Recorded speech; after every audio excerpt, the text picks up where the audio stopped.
Assalamualaikum warahmatullahi wabarakatuh. Bapak Ibu yang saya hormati, alhamdulillah kita berjumpa kembali dalam kajian subuh Yayasan Pendidikan As-Salam Jalan Merpati nomor 4 Sampang Madura. Hari ini Senin 8 Desember 2025.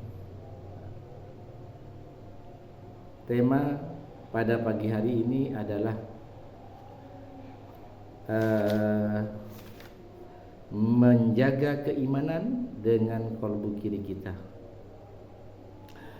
Bapak Ibu yang saya hormati, di dalam kehidupan sehari-hari kita tidak lepas daripada permasalahan-permasalahan, ujian, bahkan musibah.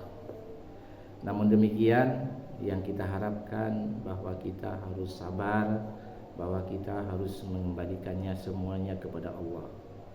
Namun demikian, kita tidak semudah yang kita bayangkan, bahwa kita sebenarnya butuh memaksimalkan akal kita, ya. Akal kita untuk menyelesaikan segala bentuk permasalahan-permasalahan. Jangan sampai menggunakan pikir kita. Mungkin Bapak Ibu merasa agak bingung apa perbedaannya akal dengan fikir.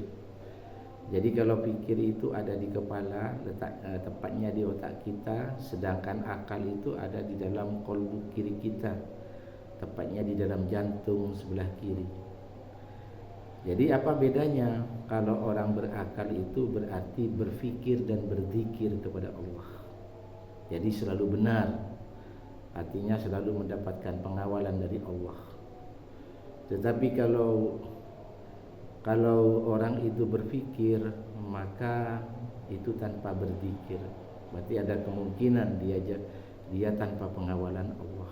Makanya ketika orang itu suatu ketika menghadapi ujian dan musibah lalu berkeluh kesah, berputus asa, emosi, bahkan marah-marah, berarti orang itu yang dipergunakan adalah fikirnya.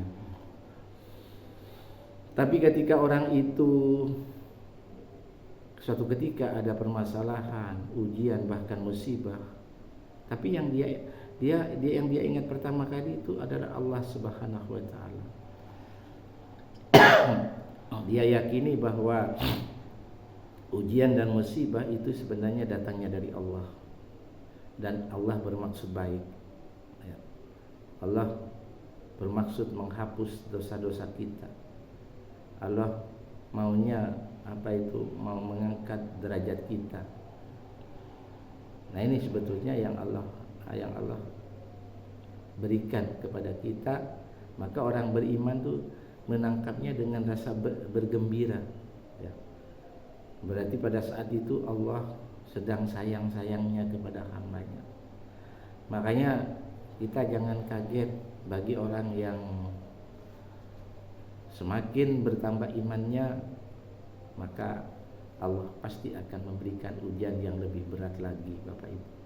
Nah, untuk mengatasi itu, maka peranan kolbu kiri kita, ya, yang di dalamnya ada akal, di dalamnya ada jiwa, ada fuad, ada pendengaran dan penglihatan batin, ada elub, alat analisa untuk menangkap ayat-ayat Allah, itu perlu difungsikan dengan sebaik-baiknya. Nah, itu hanya bisa dilakukan manakala kolbu kita, tepatnya kolbu kiri kita itu senantiasa dalam keadaan istiqomah, berkomunikasi dengan Allah Subhanahu wa taala. Nah, orang-orang yang jauh dari Allah, orang-orang yang bermaksiat kepada Allah, maka dipastikan cara mengambil sebuah keputusan ketika menghadapi sebuah masalah, ketika menghadapi sebuah ujian, bahkan musibah, pastikan mereka akan mempergunakan pikirnya. Otomatis akhirnya musibah itu dianggap beban hidup. Musibah atau ujian itu dianggap aib kita, ya. Musibah dan ujian itu dianggap selalu istilahnya apa ya, mengangkangi kita untuk hidup bahagia.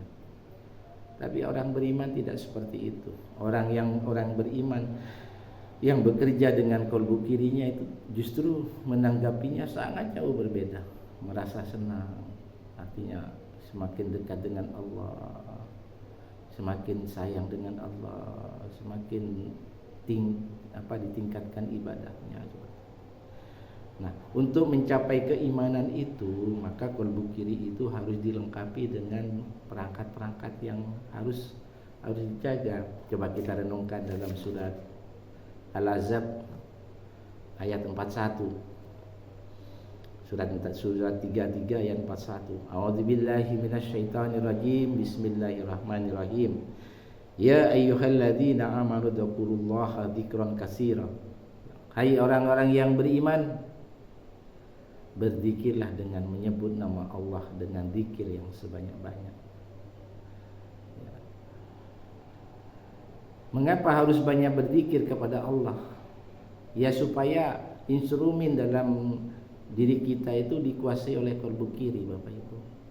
Sebab hanya kolbu kiri lah yang dekat dengan Allah. Kita ketahui instrumen dalam tubuh kita itu ada 4 macam. Kolbu kiri, fikir, kemudian sodar, kemudian kolbu kanan. Dari 4 macam ini hanya 1 yang baik kepada Allah, yang 3 ini jahat kepada Allah. Jadi hanya kolbu kiri, hati nurani kita, yang bisa berkomunikasi dengan Allah. Maka ketika kolbu kiri itu mengendalikan fikir, ketika kolbu kiri ini mengendalikan kolbu kanan, ketika kolbu kiri mengendalikan sodar kita, maka insya Allah orang itu selalu berada di jalan yang benar. Kenapa? Karena fikir itu selalu dikendalikan oleh hawa nafsu, dikendalikan oleh syaitan. Nah, sementara sodar itu dada kita, ya, dada kita itu sering emosi, punya rasa dengki, iri, dendam, amarah, ya, menjelek-jelekkan orang lain, kemudian orang lain susah kita senang atau sebaliknya. Nah, itulah penyakit sodar. Nah, ketika diangkat dengan banyak berzikir kepada Allah, maka kolbu kirilah yang akan mengambil alih posisi sebagai pemimpin. Kolbu kanan juga begitu. Jadi kolbu kanan itu rata-rata mencari pembanding kekuatan selain Allah. Makanya harus ditutupi dengan banyak berzikir kepada Allah, sehingga nanti kalau kolbu kanan dikendalikan oleh kolbu kirinya. Bapak Ibu yang saya hormati, di dalam surat Al-Ahzab surat 33 ayat 43, ya. Jadi Allah memberikan jawaban kenapa kita harus berzikir. Nah, sebelum saya bacakan surat Al-Ahzab ayat 43, itu kan kita ketahui bahwa darah mengalir itu secara melakukan rotasi. Jadi berangkat dari kolbu kiri menuju ke otak, menuju ke jantung kanan, kemudian menuju ke sodar, kemudian menuju ke kolbu kiri. Seperti itu. Nah, perputaran darah dan oksigen itu, ya, kalau tidak dikendalikan oleh dzikir kepada Allah, maka dapat dipastikan orang itu tidak dipimpin oleh kolbu kirinya. Tetapi ketika perputaran darah dan oksigen itu dirotasi, itu didampingi oleh zikir kepada Allah, maka selama perputaran itu dipastikan orang itu dikendalikan oleh kolbu kirinya. Ini sangat penting. Kenapa orang itu menjadi baik, ya? Ya karena akan dipimpin oleh kolbu kirinya. Kenapa orang itu menjadi jahat, ya? Ya karena orang itu bisa jadi dikendalikan oleh fikirnya. Kenapa orang itu masih menuruti hawa nafsunya? Karena saudaranya yang menjadi pemimpinnya atau atau dadanya. Nah, ini yang perlu kita pertimbangkan, Bapak Ibu. Kita lihat di dalam surat Al-Ahzab surat 33 ayat 43, walladzi yusolli alaikum, dialah yang memberikan rahmat, yaitu merasa kasihan kepada kita. Oleh sebab itu maka Allah memberikan petunjuk, memberikan kasih sayang, memberikan karunia, memberikan hidayah. Karena kita selalu banyak mengingat Allah sepanjang setiap saat, setiap detik. Ya. Ini pentingnya Bapak Ibu. Ya. Wa malaikatuhu, dan malaikatnya. Ya. Termasuk malaikat itu juga ikut mendoakan kepada Allah, meminta supaya kita itu diampuni dosa-dosanya.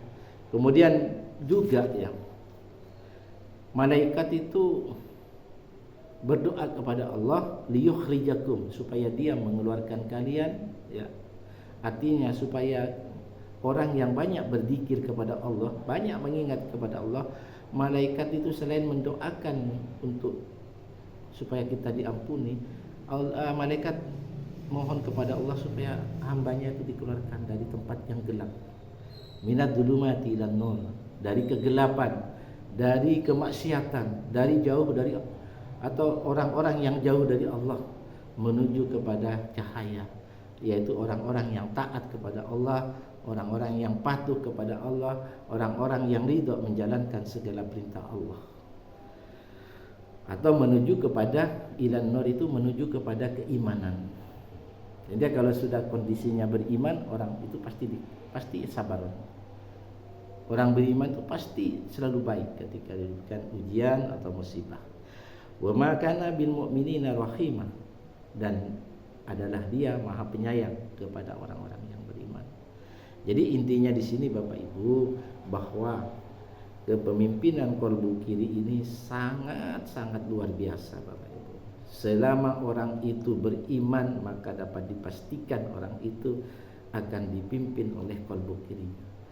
Nah, selama orang itu jahat, itu berarti orang itu jauh dari Allah.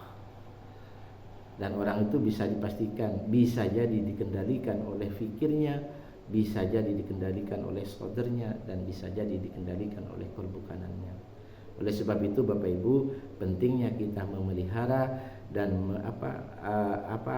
menjaga kolbu kiri kita, karena fungsi daripada kolbu kiri kita adalah menjaga keimanan.